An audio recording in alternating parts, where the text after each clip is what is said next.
What if the reason that you keep ending up in toxic relationships isn't because you haven't found your type, but it's because of your wiring? In this powerful episode of Surviving Toxic Relationships, we sit down with therapist and brain to heart code creator, Diane McDowell. Diane unpacks the hidden forces behind emotional disconnection, people pleasing, and what she calls the brain hijack. This is the moment your nervous system overrides your logic and keeps you stuck in unhealthy patterns. If you've ever struggled to set boundaries, or you feel responsible for other people's emotions, or you find yourself apologizing just to keep the peace, this conversation will change the way you see yourself and your relationships forever.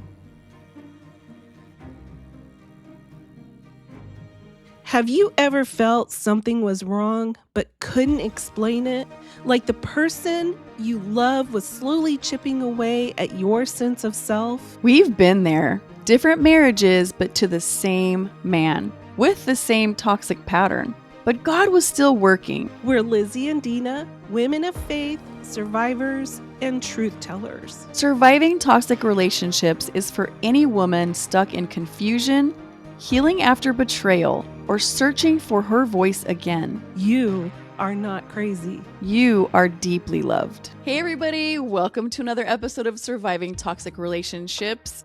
And today we have a very special guest, Diane McDowell. Diane is the creator of the Brain to Heart Code, a neuroscience-backed method helping emotionally intelligent, ambitious individuals and emotional disconnection. She helps them to rebuild deep, honest connection from the inside out, without years of therapy, burnout, or needing their partner to change. As a therapist turned coach and leading expert in emotional safety, it helps high-performing people navigate the one space that still feels fragile: love. Her work reveals what most relationship advice misses: that disconnection is not caused by poor communication, but by nervous system wiring that still associates closeness with risk. Wow, Diane, I agree with that so much. That whole associating closeness with risk or associating love with pain. It's unfortunate, but we definitely get trained in a way, right? To go that route. And that's obviously part of trauma bonding as well.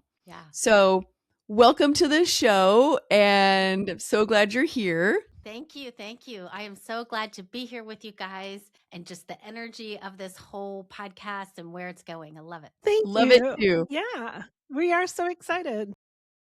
We love what you stand for and what you're doing. I can already tell you have some amazing tools for our listeners. So just tell us your story as much as you're comfortable to share, and then tell us how you got from point A to point B.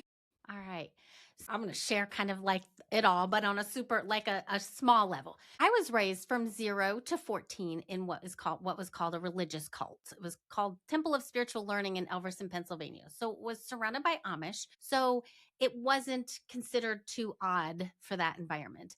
And when we left at 14, and it was very unhealthy when one person thought he was God and he ran the whole thing. So there was a lot of violence, a lot of trauma bonding. There's 26 of us kids, and we were very isolated. And so then at 14, it started falling apart. My family left, and I was placed in public school. I also had dyslexia. So homeschooling there, they kind of gave up on me and one other kid. And so I was placed in public school at 14 at 7th grade. And I really couldn't read. And so my belief in myself and my value and my worth was like 0. And so what I found was I became such a great people pleaser. I made sure everybody loved me and I made everybody happy with doing all the things. And what I learned is I was attracting the same type of people, healthy people. And what I have now been able to look back at is for close to 30 years, I think it was 15 to 17, I was attracting the people I really didn't want, but I didn't even realize it at the time. And because I saw myself as not very valuable, I attracted people who didn't see me valuable either. If I found someone who saw value in me, I would try to change their mind because I didn't see value in me. So I either had to find someone who saw me the way I did or change their belief in me to match mine. And so I had some amazing teachers that helped me because of my dyslexia. And I had a teacher that took me under her wing, and she was a special ed teacher, and she kind of unintentionally helped me cheat. And she would read the test to me, but she would emphasize without realizing it. And this is one of the things about the brain. We aren't as aware as we think. And she would emphasize the answers without realizing it. So I got through high school, and then I went on to become my master's in social work. I had accommodations, but it became the natural thing because I was everybody's caretaker and helper and therapist already. So I got my master's in social work and then went on and got my master's in business. Started to find healthier relationships, started with friendships. And what I started finding with friendships was they believed in me more than I did. And I had a best friend, and she still is my best friend. She was like, when you're ready to leave, you will. And her belief in me gave me the ability to believe in me. And so I started finding myself surrounded by people who saw me in a different way than I saw me. And I could start matching how they saw me. So that was kind of my transition into starting to see myself different. Now, years later, I've been in a 24-year marriage, always lots of work, but healthy. And it really came this last part where I really learned about the brain hijack was I started realizing that as a therapist, I felt like a hypocrite. I would be doing sessions and I would be teaching people these tools. And I was like, why can't I use them? Why don't they work? And what I started to realize was something called the brain hijack. I didn't call it that at the time, but I was developing it as my brain would get hijacked and all the skills and all the tools and all the intentions went out the window. And I couldn't access what I knew I needed to do because my brain was hijacked and it was saying danger, danger, and trying to protect me. And so it wasn't my brain sabotaging me as a lot of times we think. It was my brain trying to keep me safe. So that got me into developing the brain to heart code and the brain hijack. It doesn't sound like you had a horrible relationship at that point. So what were you trying to prevent the brain hijack? What was going on? So what would happen is we would be having a civilized conversation, and all of a sudden I would feel unsafe and I would attack, and I would be like either in shutdown or I would leave the house and go driving. And I never felt safe. My nervous system was hyper vigilant and always ready to, the second something didn't seem right or he didn't behave the way I thought he should, then I was in reactive mode. My brain would get hijacked.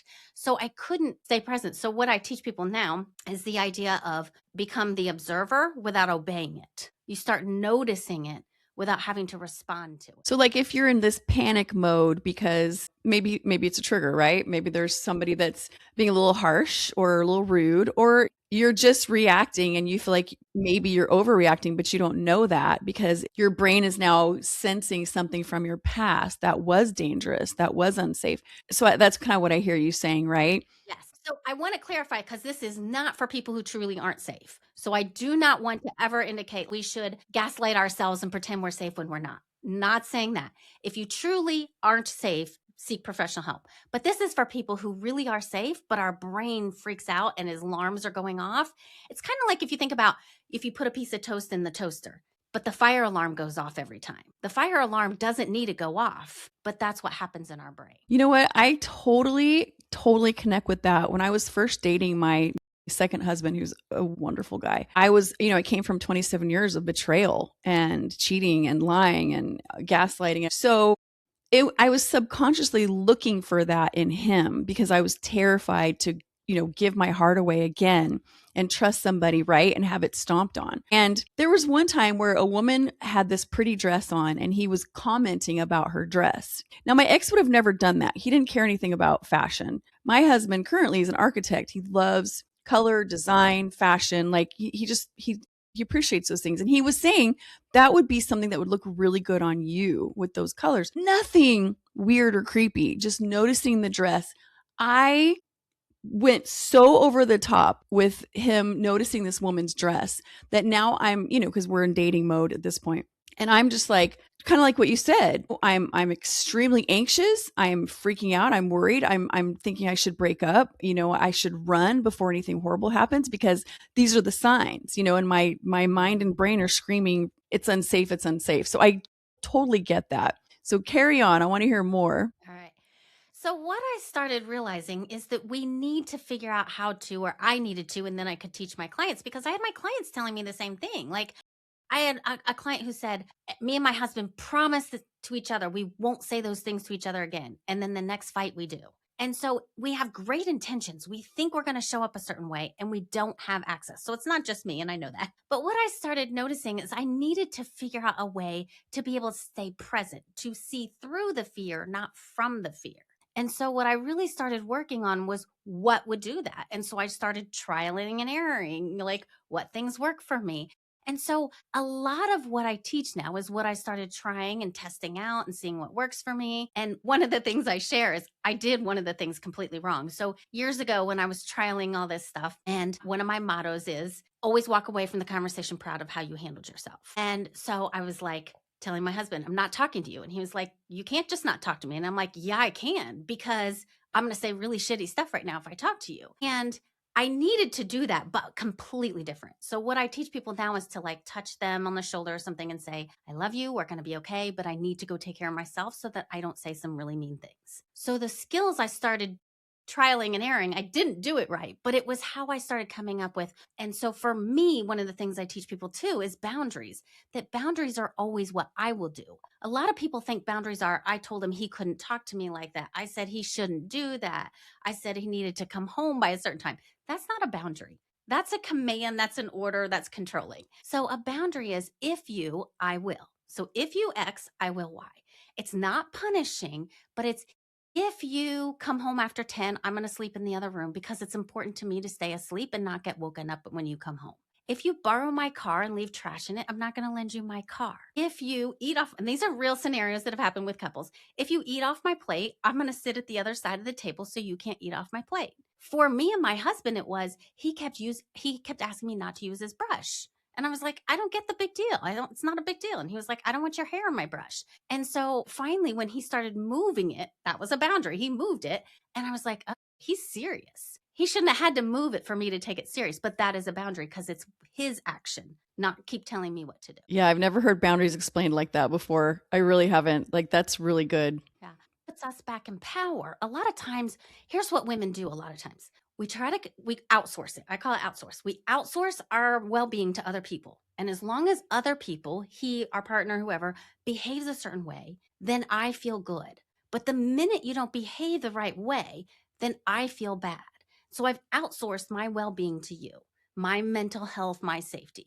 And so the way to take it back is boundaries that we are in control of. If you, I will. And then that way we can do it. I have so many clients who say people don't respect my boundaries. And what I tell them that shocks them is they don't have to.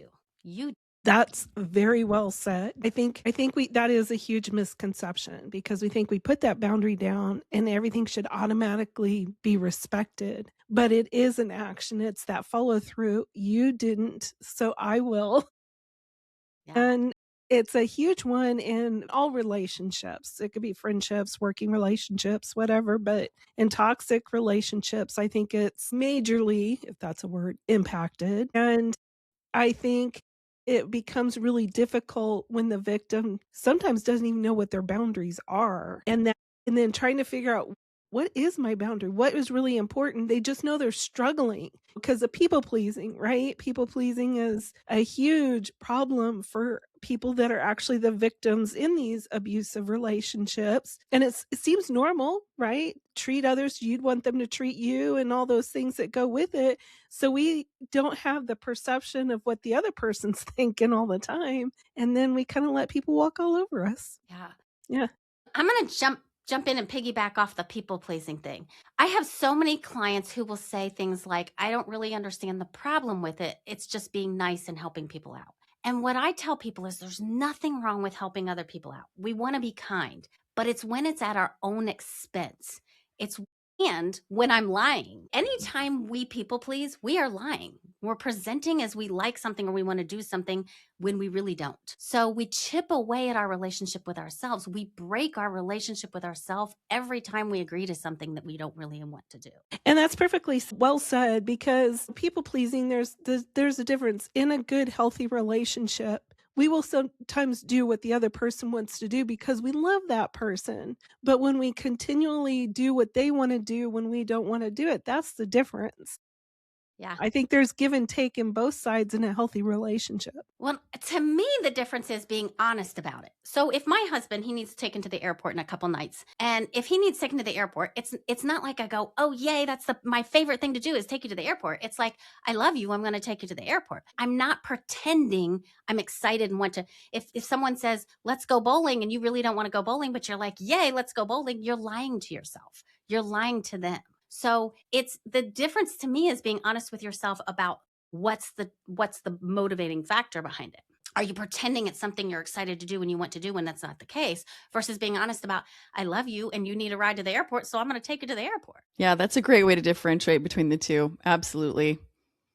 Yeah. But I think it's important for women to start noticing when it starts to feel like it's compromising me, that's people pleasing. When it starts to feel like I'm lost. So I use the analogy of a dimmer switch on the wall for your house, your lights. We dim it down when we don't honor ourselves, when we shrink a little bit, when we agree when we don't really mean to agree, when we don't really agree inside. Every time we are honest with ourselves and our partner, we dim down that light, but we can start dimming it back up. Every time we're honest, we turn the light back up. Every time we're true to ourselves, we turn the light back up. So yes, a lot of people don't know what their boundaries are. They got to turn their light back up so they can even see what their boundary is to set the boundary. And to not attract people that really aren't their people. Because I tell you, being a big people pleaser myself all my life, I had a million friends that were not friends. They were in my life because I would do whatever they needed me to do, or I would just always be there for them.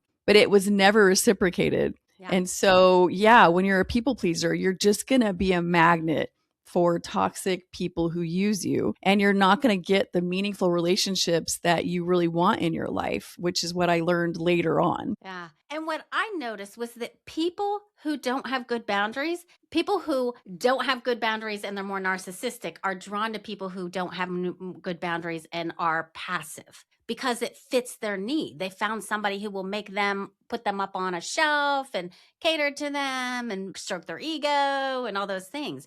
So start asking yourself, for people out there who are struggling, is this a healthy relationship? Am I attracting people that seem to want to take advantage of me? I had a client years ago who, she was giving me a hug goodbye because I used to see people in person. She was an older lady, and she said, there are givers and takers, and you're a giver. And when she first said that, I was like, I don't know how I feel about that. But what I started noticing is takers are attracted to givers, and we need to be careful and look for, am I attracting takers? That's a really good way to put it, because people pleasing, we are constantly giving. I never even thought of it that way. Yeah. I mean, it seems like such a basic thing, but when you put it in that perspective, yeah, toxic people love to just suck you dry of all that you have. Wow. Yeah. And when you're a severe people pleaser, you're not even happy if they're not happy. So if they call you up and say, wow, I mean, I really wished you would have taken me, to the store the other day when I asked you, because it ended up being a disaster for me, and they guilt you for saying no, or they'll kind of, give you like the side eye or roll their eyes, or even just say, yeah, that's fine. But then later they kind of ignore you. And then when it's your turn, they're non-existent. Yeah. Yeah. Yeah. So I want to piggyback on something you said. One of the things I work with a lot of people pleasing and highly sensitive women, because a lot of people tend to people please, are highly sensitive. So because of their sensitivity, they're always in tune to everybody else's emotion. But one of the things I work on is, when do you apologize? So many women apologize for being in the same place in the grocery store, or for just being alive, just being. And so what I start teaching the women that I work with, and men, because some men struggle with this, is the only time to apologize is when you didn't show up as the person you want to be. Other than that, don't apologize. Don't apologize because they're upset. Don't apologize because they had a hard day. Don't apologize for anyone else's emotional state. It's when you have a conversation and you're like, ooh, I did not show up as the parent or the partner I want to be. That's when you apologize. And what I teach is you apologize very specifically. Not, I'm sorry that you're feeling upset at me right now, but it's, I'm sorry that I said ... specific words so that you're very clear on what you're apologizing for, because that's how you build your relationship and your trust with you. What I teach people is the most important earthly relationship we have is with ourselves. And every time you build that relationship with yourself, you strengthen. Every time you compromise, you weaken. Yeah. I went through a stage where I constantly said, sorry, sorry, sorry. And I notice a lot of people that have come out of the very manipulative, controlling relationships automatically say that like it's like the reflex. Mhm. And so really when someone starts to heal, then they are more receptive to that. Otherwise, I feel like they're just a hot mess of sorry, sorry, sorry, because they're living in an emotional fog and they're Yeah. just not self-aware at all. I mean, I'm sure you've seen quite a few people that really are at ground zero with just any type of awareness except to survive day to day. Yeah. And so one of the things I do with that is just to start notice. Notice how many times in a day you say you're sorry. And notice how many times in a day it was actually something you needed to say you were sorry for. Like just become aware of it. And then you can decide what you want to do with it. A lot of times we feel like if we learn something about it, we have to do something with it. We don't. It's a choice. You don't have to stop saying you're sorry. You get to decide if that fits for you, if that's where you're at yet. But I like to start with just taking full ownership of you're responsible for your emotional safety. You're responsible for you, because anytime we make someone else responsible, we feel powerless. Well, that's really true, because if they're mad at you because you didn't take them to the store, for instance, then the power has shifted back to them. If you own it, and take that upon yourself, they have literally successfully shifted the power back to themselves, which means now you owe them. Right? So now you owe them next time they ask you for something, even if you're slammed. If you take it on, exactly. If you could be completely slammed and have so much more to do with your life than take care of them. And yet they're going to make sure that in one way or another, that you let them down. Yeah, it's a vicious cycle. Yeah. What I teach, and I have this cup. And so I use this cup for audio. I have a cup of water here. And what I teach clients is I want you to imagine it's puke, and I'm handing you this bucket of puke. Would you take it? Probably not. Why? Well, because it's disgusting and it stinks. But your partner or the person dumping on you is giving you a bucket of puke. So from now on, and this is what I tell them, from now on, every time they vomit on you, I want you to go, nope, that's actually your puke. You take it. It's yours. You got it.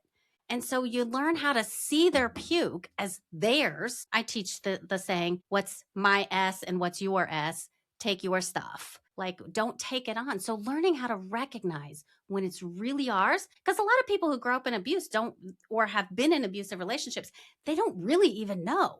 They think they're responsible for this person's emotional stability when they're not. So starting to really separate your shit versus my shit and getting them to really see like, that is their shit. That is their puke. Don't take it on. And starting to notice what is the difference between my shit that I need to own and I take responsibility for and what's their shit. So I have them ask, is it my shit, their shit, or God's?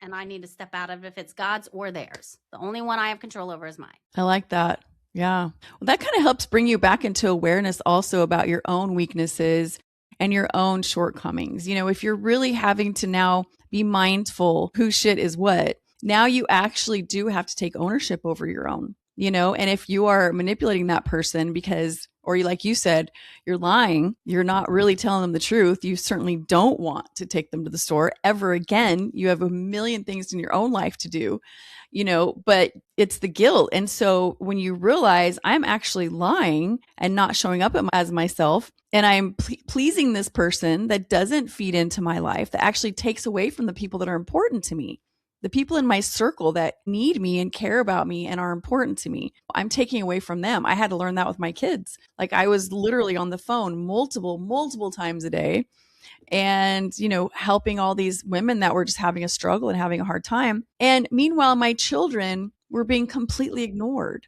And it took me a really long time to realize that. And I hate to say I can't get that time back with them because that went on for probably a couple years, and you finally look around and you're like, the people that matter the most and that are going to be there for me in 10 years are literally being neglected. And they're the ones that matter.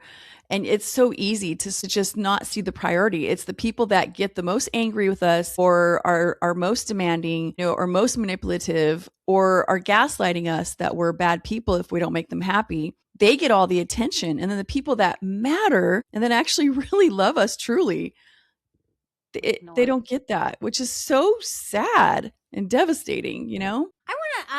I want to kind of suggest a couple tools, because it's kind of like we all know what we should do. Most of us, we know what we should do. We know we should eat healthy. We know we should exercise. We know all this stuff. But then it's like, how do we do it? What do I do? What do I change to do it? So what I want to suggest is for women who are starting to see, maybe I do people please. Maybe I don't really like how I'm showing up in this relationship. Maybe it is a little bit abusive, or they are a little bit of controlling. What I want to suggest is a couple things. First, I call them power sentences. It doesn't matter to me what you call them, but you create sentences to practice in your brain and to step into. So I look at it like a dressing room. When you go to a dressing room, you try something on, you're like, does it fit like me? Does it show off the world and to me who I want to be? Does it feel good? So you're trying on a thought to go, does it feel like me? And can I practice it and visualize doing it? And it may be saying something like, because it has to be, so I don't do positive affirmations really, because the problem with positive affirmations are, and they could be considered that, but positive affirmations, if we aren't believable, we have a cognitive dissonance. So I think this, I hate my body, but I'm saying I love my body. Our brain can't close the gap there. So we have to have ladder thoughts to get there. So I'm learning to love my body. I'm excited about learning to love my body. And so I hope women come up with sentences, power sentences to practice, to move them closer and start visualizing saying what it is they need to say. So we cannot go from I'm letting this person abuse me to I have healthy, strong boundaries. It doesn't work. So we have to find ways to start stepping into and trying it on and visualizing and becoming what I call it, create a relationship with your future self who's already done it. And so what I want to suggest is start thinking about and visualizing and being like, okay, where is it that I'm letting someone take advantage of me? What is the sentence I could start practicing to myself that makes me feel better and feels true? Because it can't not feel true at all. It doesn't connect with us. It doesn't change our feelings in our body, our sensations, our visceral reaction. So it needs to land on our nervous system to make a difference. And so starting to find those power sentences and then visualize it. I suggest breakfast, when you wake up, breakfast, lunch, dinner, and bed are your 5 times to practice the power sentence. Visualize how it would look. Talk to yourself about it. If you can't do it all those times, that's fine. But the bed and waking, alpha to beta and beta to alpha, our brain is very easily pliable. So those are great times to influence our brain with visualizing and talking to ourselves about how we want to show up different. So give an example. If a woman is in a narcissistic relationship and she knows that she needs to break free and or set healthy boundaries, but she's terrified to do that, what are some things that she could say to herself to start stepping into that future person that could actually put her foot down about where she's living now? So what I would say is, first, thank your past self. Build a relationship with your past self, because a lot of times we have so much shame that we can't even build that relationship. So I'd say first, go sit down and write a letter to your past self and your current self, thanking her for all the things she did to get you here. Then go to your future self and be like, how did you get through this? What did you do? What decisions did you make? Ask her for advice. She's wiser than your current self. She already knows how she did it. And then start asking her. What I teach people is try not to go asking others for advice until you've made your own decision, because people-pleasing people tend to go do what other people think they should do instead of trusting themselves. So I don't want you, someone who's struggling with this, to go ask all your friends and then take a poll and decide what they think you should do. I want you to build that relationship with you so that you feel good about it, so you have buy-in to it, and so you can picture it. It becomes your identity. And what I would suggest is you don't need to take any action yet. Just simply start stepping into, if I were to be that person, what would I wear? How would I dress? How would I talk? Who would I spend time with? And start asking yourself, what would I drive? What things would I expose my brain to? I'm very sensitive to what we expose our brain to. I think we're harsh on our brain. So really stepping into, what would that person be doing? And how can I start being that person before I even say anything to him? So I've already got that identity honed in. Well, that can apply to just about anything. I mean, if you don't like where you're at today in any situation, right? Bad relationship, I don't like where I'm at physically. I tell you, that's really powerful, because if you start stepping into that future you and you start becoming her, the person that you want to be, the person that you feel like you're not right now. Realistic expectations, obviously. None of us should decide we're going to be a bodybuilder when we're 55, you know? I mean, you can, but be realistic. Is that really you? Are you really going to go on that strict of a lifestyle? What you value? Like, do you really want to give up the other things to create that? But anyway. Exactly. Right. Exactly. Realistically, like goals need to be realistic, but really that's wonderful. That's an absolutely wonderful thing to do. I love that. Yeah. So we are right about out of time, but Diane, this has been some amazing, good material and wonderful nuggets. Is there anything else that you or Lizzie have that you'd like to offer? No, I'm good. This has been wonderful. Diane, what great insight and some nuggets that I know are going to help many listeners. And I still love the brain hijack. That's enough. Even if you walked away with just brain hijack, I think that's enough because it gives you such a strong visual of someone can actually come along and just take over if you let them, if your door's unlocked, so to speak. So really, really well said. Okay. Well, Diane, thank you so much. Just tell us real quick where we can find you. So you can find me at emotionalsafetyco.com. Again, that's emotionalsafetyco.com. And my handle for socials, and I'm on LinkedIn a lot more than anywhere else, but my handle is Emotional Safety Co, at Emotional Safety Co. And we'll have it in all of our podcast description, YouTube and the podcast and anywhere we have videos of you. So yeah, we'll have that in there.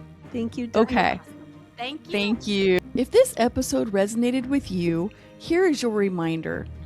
Emotional safety is not something you earn. It is something that you choose to create. Healing starts with awareness. It grows through boundaries and strengthens every time you choose to show up as your future self instead of your conditioned past. If you found value in today's conversation, please be sure to subscribe and share it with somebody who needs it. Also, if you could leave us a review, we would so appreciate it.